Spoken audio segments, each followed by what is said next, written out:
Msichana is not bad, whether it is online, whether it is roadside, whether it is matatu, whether it is where, it is not bad thing.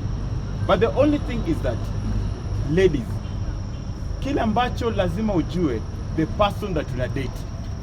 Ule mwenye umempata, go and tell your parents. You have to know that person. Usipate mtu au mjui, ametoka which country, ametoka where, na unamdate. You must go and even brief your friend. Tell your neighbor, tell your sister, tell even your parents that I've met someone na huyu mtu simjui.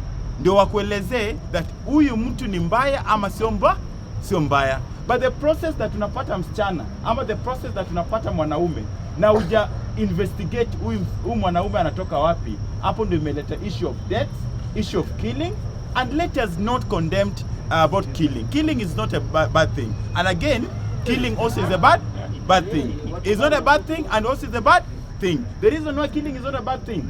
Wewe kama msichana, mbona uame kudate wanaume kama 5?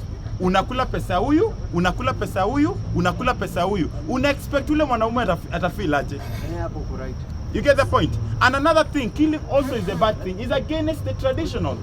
Men, please, kama mwanamke anakukula, wacha naye. Tafuta mwanamke mwingine. There is no need of killing that woman. It's against the taboo. It's against the Bible.